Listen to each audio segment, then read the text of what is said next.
irmãos, com a paz do Senhor Jesus. Peço que você abra sua Bíblia, livro de Lamentações, capítulo de número 3. Enquanto você localiza o texto, quero aqui deixar os meus agradecimentos.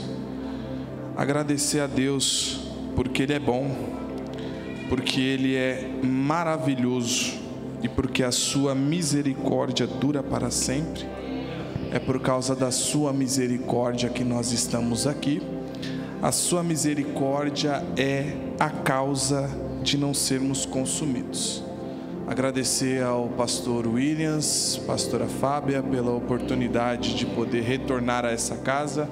Estava com saudade já fazia um tempo que não vim aqui. E hoje eu vim bem acompanhado, né, pastor? Hoje eu vim com meu amigo William. Nós fomos levantados ministerialmente na mesma época, há 11 anos atrás. Um na palavra e o outro no louvor. O da palavra mais ou menos, o do louvor totalmente, né? Lamentações, capítulo de número 3, o verso é o de número 16. E vamos ler até o 21. Os irmãos encontraram? Dê um glória a Deus para me saber que você encontrou. Maravilha. Vou ler para ganharmos tempo. Estou na versão King James 1611. Talvez vou estar um pouquinho diferente da maioria, tá? Ele também quebrou os meus dentes com pedras de cascalho e cobriu-me com cinzas. E tu removeste a minha alma para muito longe da paz. Eu esqueci a prosperidade. E eu disse: a minha força e minha esperança estão perecidas por causa do Senhor. Lembra-te da minha aflição e da minha tristeza, do absinto e do fel. Minha alma se lembra e está humilhada dentro de mim. Disto quero trazer à memória somente o que pode me dar esperança.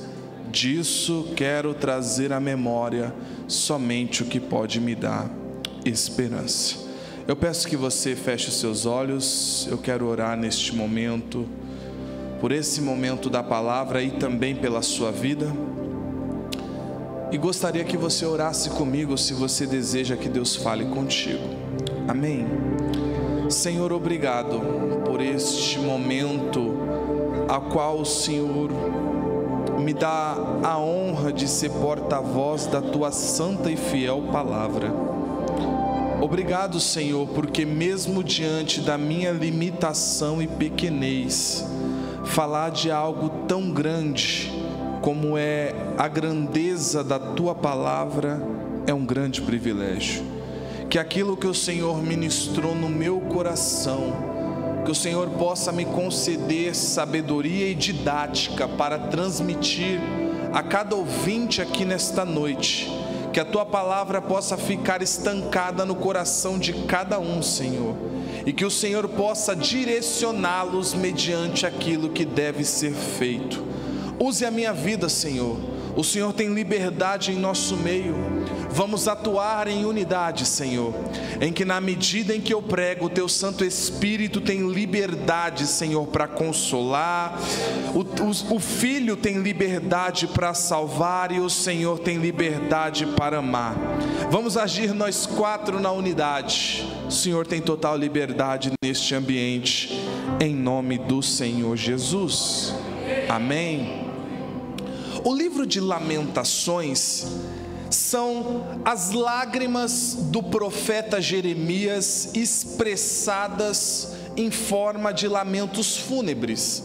Enquanto no livro de Jeremias ele prega, ele avisa, ele alerta, no livro de Lamentações ele chora, porque a sua pregação que não foi ouvida no seu livro se cumpriu, e o cumprimento dessa pregação não foi uma pregação de bênção, não foi uma pregação de prosperidade, foi uma pregação de juízo que o povo não deu ouvido mediante a pregação do profeta.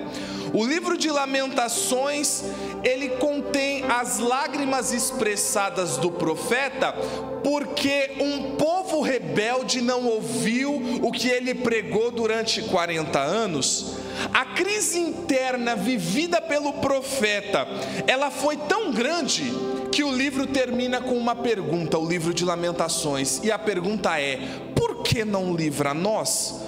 O clamor do profeta é para que a presença de Deus retorne para Judá. Se ele está clamando que ele deseja que a presença retorne, é sinal de que ela não estava mais lá.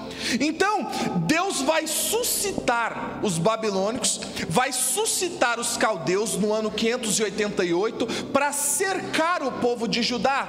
E nessa que eles vão cercar o povo de Judá, eles vão começar a castigar o povo com a fome e com a pobreza. Já que ninguém entra e ninguém sai, eles estão sofrendo com fome e com pobreza durante 2 anos e meio. Passa-se 2 anos e meio, no ano 586, o exército babilônico liderado por Nabuzaradã vai invadir o povo de Judá e terminar de levar o povo cativo. Só que o profeta vem pregando desde os seus 16 anos, trazendo o povo ao arrependimento. Olha, se arrependam dos seus pecados, não conviva com o pecado, porque o que faz distinção entre Deus e vocês é exatamente o pecado. Não dá para conviver com Deus e com o pecado. Ou eu escolho um, ou eu escolho o outro. Escolha quem vocês vão servir. Então o profeta está pregando há muitos anos, só que naquela época havia um grande problema, e esse problema não é muito diferente dos dias de hoje. Por quê? Ele está pregando o que Deus mandou ele pregar, e o que Deus mandou ele pregar? Arrependimento e volta. Só que naquele tempo haviam outros profetas também, esses não foram levantados por Deus, aonde esses profetas só estavam pregando bênçãos, e o que esses profetas estavam pregando é: olha, está vindo um período de bênção aí, a Babilônia não vai invadir. Se eu fosse contextualizar para os dias de hoje, seriam os profetas do Pix. Eles estão profetizando bênção, enquanto Jeremias está falando: gente, se vocês não se consertar, os babilônicos vão vir aí, vão derrubar tudo e vão levar todos vocês escravos. Se arrependam, retornem. E o povo não deu ouvido, porque entre ouvir uma mensagem ruim e uma mensagem boa, a gente se apega à mensagem positiva, sim ou não? Sim ou não? O povo não foi diferente, se apegaram à mensagem positiva e consideraram o profeta de Deus um herege. Então vão colocar o Jeremias no calabouço, vão colocar o Jeremias na cisterna, vão colocar o Jeremias no pau de arara, vão bater na face do Jeremias, vão cortar a face do Jeremias. Por quê, Maico? O que ele fez? Ele pregou a palavra de Deus. Aleluia!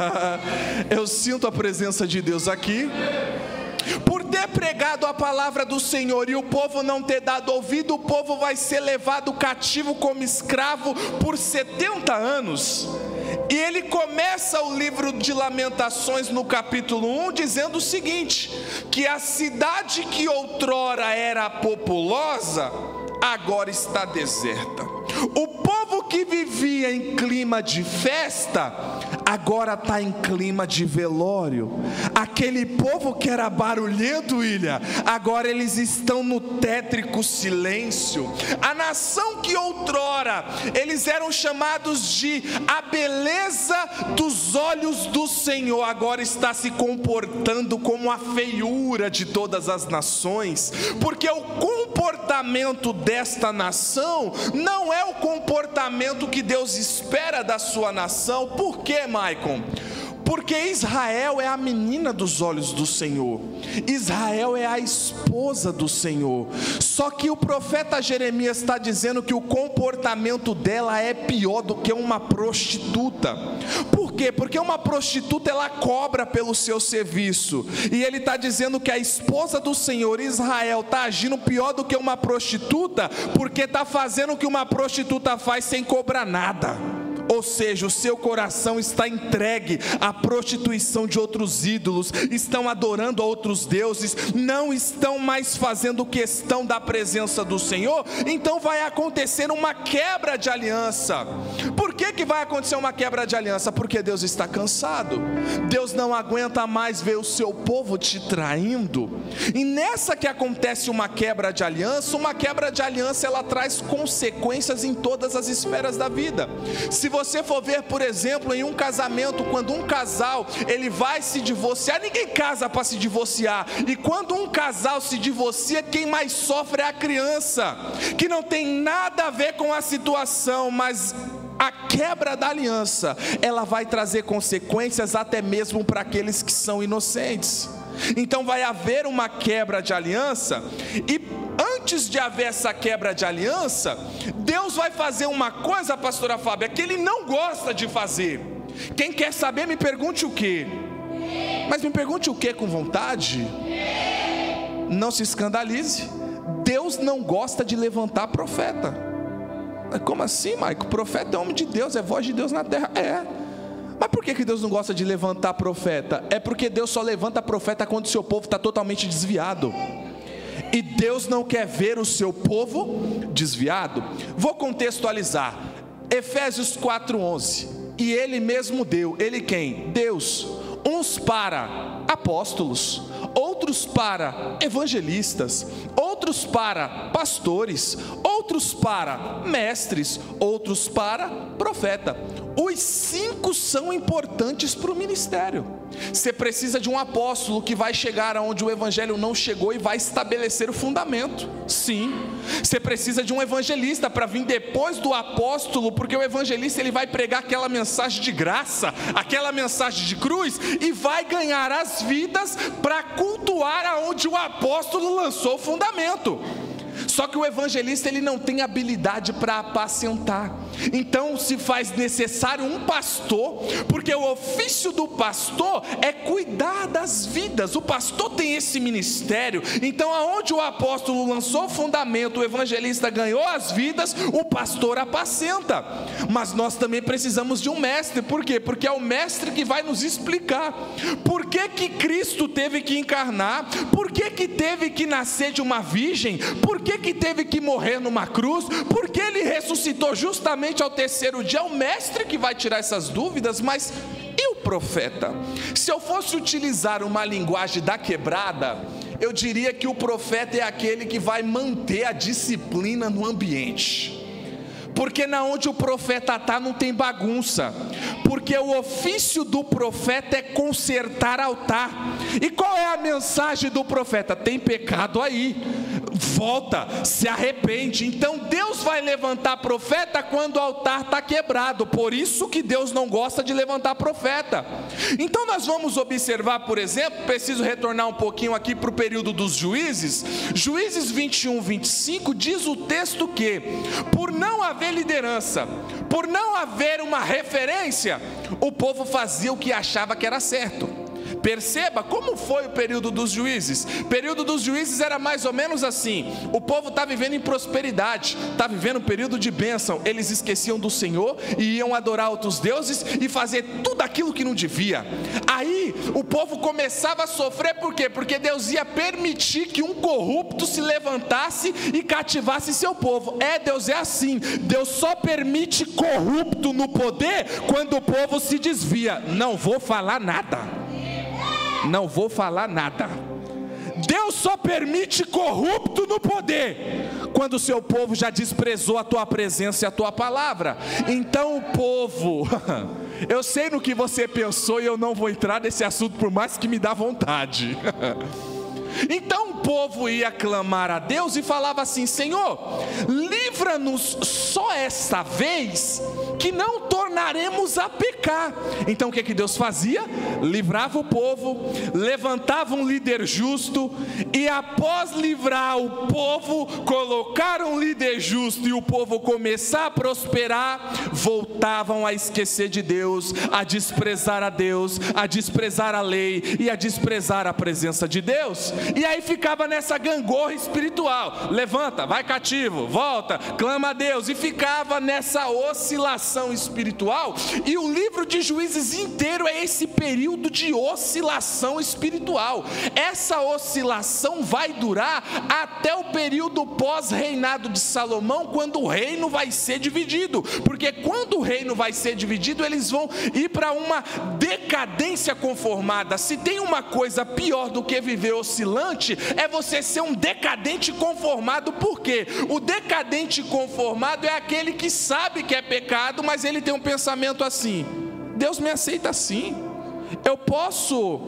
ir para a igreja, ter meu compromisso com a igreja, e aqui fora eu posso ser todo errado mesmo, porque Deus só está interessado no meu coração. Deus me ama assim, eu posso ser todo errado, Deus não olha nada disso. Isso é uma decadência conformada, é quando eu sei que eu estou fazendo um monte de coisa errada, o Espírito está me constrangendo lá dentro, mas eu não quero largar meus velhos costumes. Por quê? Porque eu tenho um pecadinho de estimação. Aleluia. Se tiver difícil dar um aleluia, você pode dar um aleluia. Oh glória. Mas tem uma coisa que é pior do que a decadência conformada. O que? A sofisma. Michael, o que é uma sofisma? Sofisma é uma palavra grega cujo significado é uma aparência com um fundo mentiroso.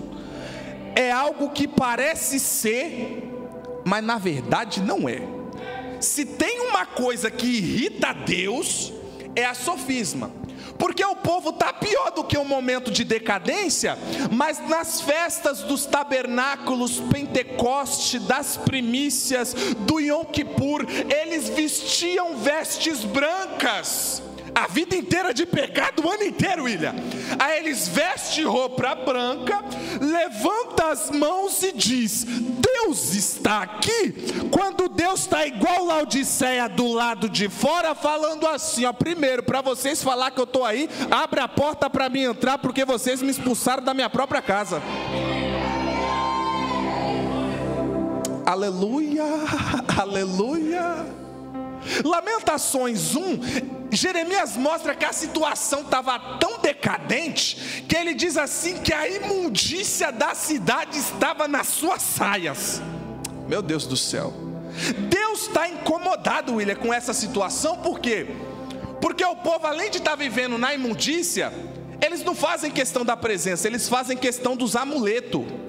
Por exemplo, aquele povo, os amuletos deles eram o templo de Salomão, o trono davídico, a arca da aliança que estava dentro do templo, e a parceria, o acordo comercial que eles tinham com o Egito, porque o Egito era a principal nação do mundo até o presente momento. Então o orgulho deles é: nós temos aqui o trono davídico, enquanto nós tivermos aqui o trono davídico, nada vai acontecer com a gente. Nós temos a arca da aliança, a presença de Deus está lá, enquanto ela estiver aqui, nada vai acontecer com a gente. E se porventura a gente perder tudo isso, nós temos uma parceria com o Egito, nós liga no Egito e o Egito corre para nos ajudar. A confiança deles estão pautadas em amuletos e em homens. Aleluia.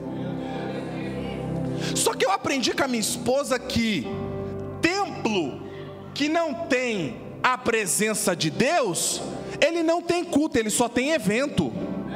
Vou repetir. É que a minha esposa, ela dá no meio mesmo, ela não é muito ética. Nem todo lugar que tem evento tem culto. Por quê? Será que nós convidamos todo mundo e esquecemos de convidar o principal, que é a presença de Deus? Porque pode estar todo mundo, se a presença de Deus não estava, não foi culto. E é o que está acontecendo aqui. É o que está acontecendo, não aqui na igreja aqui, tá? Não na Atraídos pela Cruz, aqui em Judá. Aleluia. É o que está acontecendo aqui em Judá.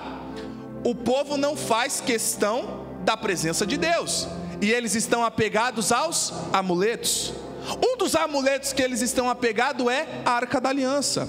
Só que a Arca da Aliança, que carregava a presença de Deus, sem a presença de Deus, ela não passa de um caixote de madeira, ainda que revestido de ouro. Porque o que salva a cidade, o que livra a cidade, o que salva a igreja, o que protege a igreja, não é amuleto, é a presença de Deus. Enquanto a presença estava no templo, Nabucodonosor não invadia, os babilônicos não invadiam, ninguém invadia. Por quê? Porque o que guarda a cidade, o que guarda a igreja, o que guarda você é a presença de Deus. Aleluia. E o que vai acontecer? Os babilônicos vão invadir. E nessa que os babilônicos vão invadir, eles vão invadir fazendo barulho e zombando do povo de Deus. E o que é que eles estão zombando? Eles estão dizendo exatamente o que você cantou, William. Cadê aquele povo que fazia barulho? Estão tudo quietinho. Cadê aquele povo que era chamado de a beleza das nações? Mas algumas coisas me chamam a atenção. Por quê? Para entrar no lugar santíssimo, era só o sumo sacerdote que conseguia uma vez por ano, onde ele ficava de jejum até de dormir, para não correr o risco de pecar no sonho ou em pensamento. Porque se ele entra em pecado naquele lugar que é santíssimo, ele ia ser fulminado igual Nadab e Abiú. E quem era que ia fulminar ele? Deus. É mesmo, Mike? Eu pensei que Deus era só amorzinho, carinho na cabeça. Deus ia fulminar, porque com a presença de Deus não é brincadeira. As coisas de Deus não é brincadeira. Elas não podem ser feitas do meu jeito. Não é Deus que tem que se adequar ao meu jeito. É eu que tenho que me adequar a Ele, ao que Ele deixou registrado no livro dele.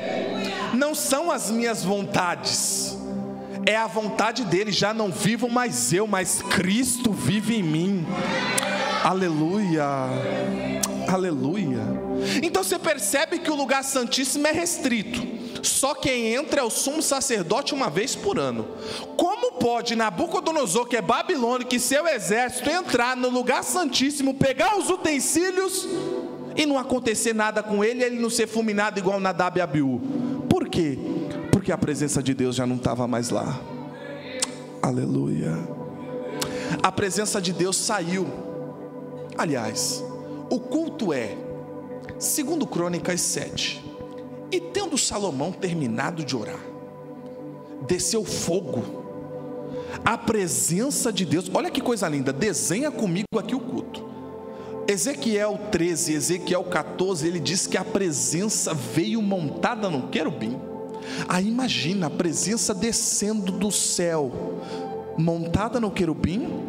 Inauguração do templo de Salomão. Está o Asaf na harpa para tanger a primeira nota. Está o Salomão orando. Salomão vai terminar de orar, e diz o texto que tendo Salomão terminado de orar, a presença de Deus desceu. Meu Deus do céu. Então a presença desce quando eu oro. Opa, já pegou a dica com Salomão. Salomão terminou de orar, a presença desceu. Diz o texto que os sacerdotes que estavam dentro do templo foram ao chão, e os que estavam fora do templo caíram com o rosto em terra, dizendo: o Senhor é bom e a sua benignidade dura para sempre. Culto gostoso, culto pentecostal, culto de inauguração, irmão, é bênção. Então no dia que a presença de Deus chegou e foi manifesta, foi no barulho. Mas no dia em que ela saiu, foi no silêncio. Meu Deus do céu. Ela estava no lugar santíssimo. Ela sai do lugar santíssimo e vem para o átrio. Mas ninguém percebeu. Por que ninguém percebeu? Porque estava todo mundo em pecado. Ela sai do átrio e vai para a porta, esperando ser notada, mas ninguém notou a presença de Deus. O querubim que um dia trouxe ela, vem buscar ela na porta novamente. E o querubim vai levar ela para o meio da cidade. Porque não é possível que no meio da cidade ninguém vai notar a presença de Deus. Pois é, o povo estava ocupado demais adulterando com outros deuses. Ninguém deu atenção à presença de Deus. A presença de Deus sai do meio da cidade e vai para o muro da cidade. Quando ela vai para o muro da cidade, ela espera que pelo menos menos um sinta a sua falta. Por quê? Porque se pelo menos um sentisse a sua falta, fosse buscar ela e levasse de novo para o templo, ela iria voltar. E o próprio Deus fala para o Ezequiel 22:30, eu busquei um só que tapasse o muro e estivesse na brecha, mas eu não me encontrei nenhum. A presença de Deus sai do muro e vai para o monte. Quando ela vai para o monte, ela está esperando um só sentir falta dela, um só. Se tem alguém aqui sensível à presença de Deus, se tem alguém aqui que faz questão dela na sua vida, e que se estivesse naquele dia iria buscar ela, pelo amor de Deus, mostre um sinal de adoração a Ele.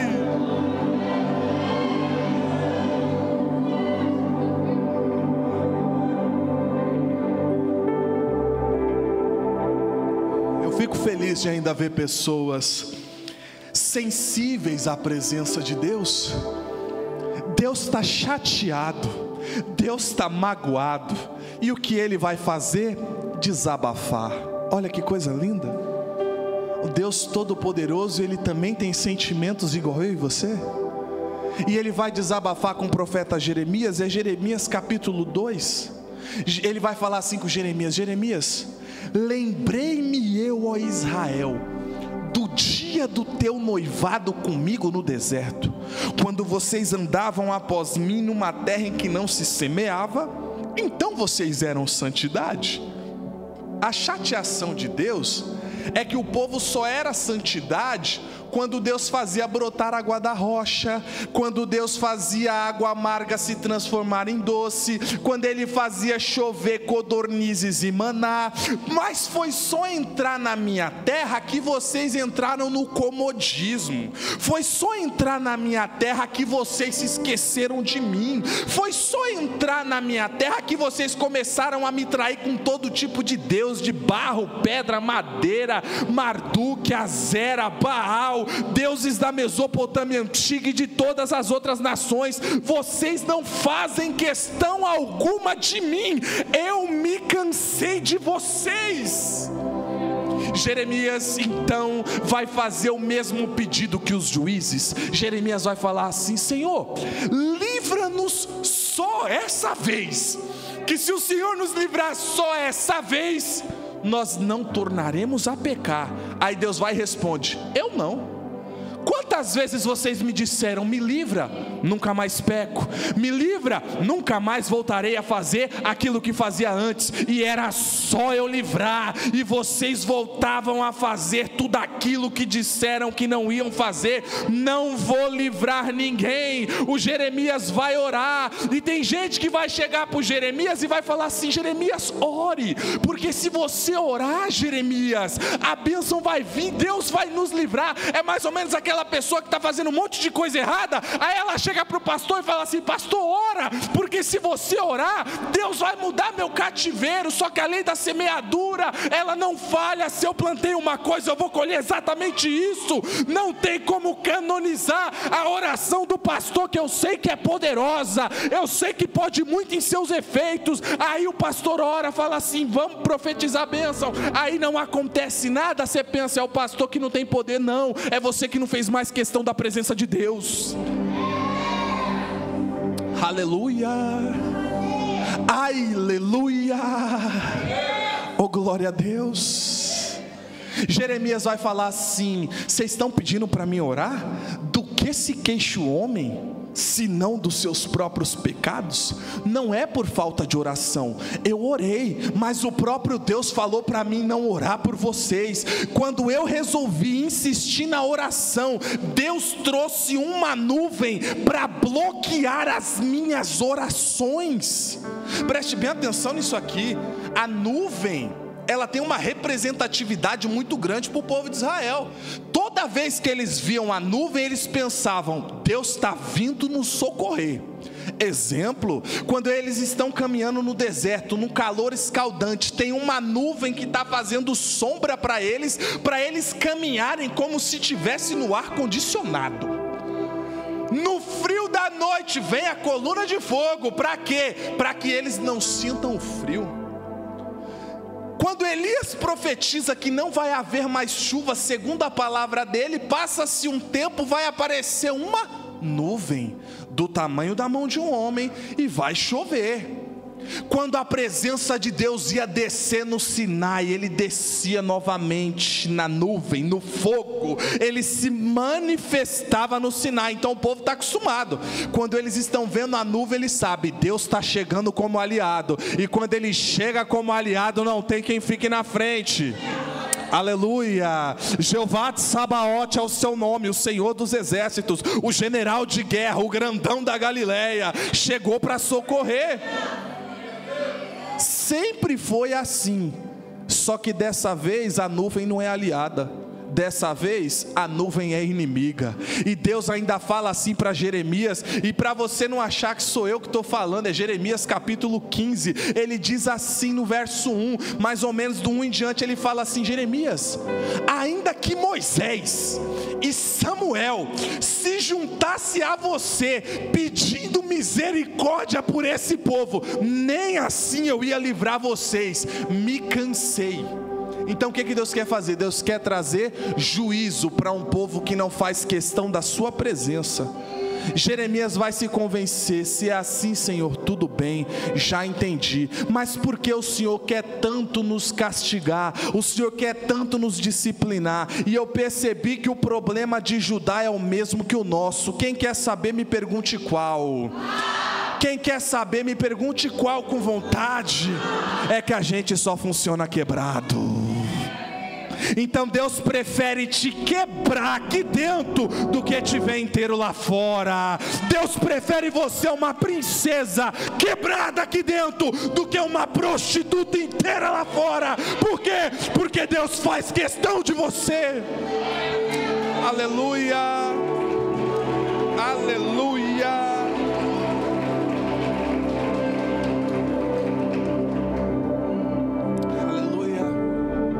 Jeremias começa seu ministério novinho, igual eu e o William. E quando ele começa, Deus vai falar assim com ele: Jeremias, pelejarão contra ti, mas não prevalecerão. Ó que palavra de bênção. Só que passa-se 10 anos, ele vai para o calabouço. Passa mais 10 anos, ele vai para a cisterna. Passa mais alguns anos e Pazu, filho de Meir, vai colocar ele no pau de arara e vai bater na cara dele. Vão cortar a face dele. E o Jeremias fica tão magoado com aquilo, fica tão chateado, porque ele está sofrendo tudo aquilo porque pregou a palavra. Tanto é que quando ele está na cisterna, quem vai salvar ele é um tal de Ebed-Meleque. Quem é Ebed-Meleque? O nome dele significa filho de Moloque. Ou seja, quem vai salvar Jeremias do calabouço, aliás, da cisterna, é um filho de Moloque, porque os herdeiros da presença já se corromperam. Então Deus teve que usar um filho de Moloque para salvar um profeta, porque ninguém mais faz questão da presença de Deus na terra. Jeremias está sofrendo. Ele é retirado do pau de arara, e para onde que ele vai? Para o templo, porque ele quer ir para o templo falar com Deus. Mas o templo foi destruído, só sobrou as cinzas. Os babilônicos derrubaram tudo, e o Jeremias se prostra naquela situação, vendo somente cinzas. Ele olha para os céus e ele diz: o Senhor me iludiu, iludido fiquei. Foste mais forte do que eu e prevalecestes. Eu sirvo de motivo de escândalo. Posso te contar uma coisa, Senhor? Eu não prego mais, eu não falo mais do teu nome. Gente, é Jeremias, profeta maior, está falando uma coisa dessas, depois de 40 anos de ministério. Aí eu fico imaginando Deus falando assim para ele: é mesmo, Jeremias? Você quer desistir? Você quer ir embora? Vai embora então. Depois de 40 anos andando comigo, não faz mais questão de mim, você também? Vai embora então. Aí o Jeremias se levanta, e o Jeremias fala assim: eu até quero parar, eu até quero desistir, mas a tua palavra me arde nos ossos. Não tem como parar, não tem como te resistir, Senhor. Eu sofro aqui, mas eu sofro permanecendo com a tua presença, e dela eu não abro mão. Aleluia, aleluia. Eu fico imaginando o servo de Jeremias, o servo Baruque, falando assim para ele: ô Jeremias, você passou por tanta coisa, disseram para você que você tinha que parar, você apanhou na cara, rapaz, você passou por um monte de coisa, como é que você conseguiu chegar até aqui com fé? É porque você é bom? Não, Baruque, não é porque eu sou bom, já sei, é porque você é um dos profetas maiores. Não, não é porque eu sou profeta. Então por que é que você está de pé e conseguiu chegar até aqui? É porque eu trago à memória somente o que pode me dar esperança. Eu quero profetizar algo na sua vida. Se você quer receber, levanta uma mão, mas se você quer receber com urgência, levanta as duas. Se quiser, eu estou vendo que tem gente até ficando de pé, a urgência vai, chega, meu Deus do céu, oh glória, Aravacéuria. Eu quero profetizar na sua vida o fim do cativeiro, e se Deus não te livrar do cativeiro, que a presença dele esteja com você no cativeiro. Por quê? Porque se ele estiver contigo, um mais Deus é maioria. Pode estar o mundo todo contra você, pode ter um líder corrupto na nação, querendo parar com a família, querendo parar com a obra, mas se o Deus da obra está contigo, nada vai te parar. Não tem cativeiro que pare aquele que tem chamada. Aleluia.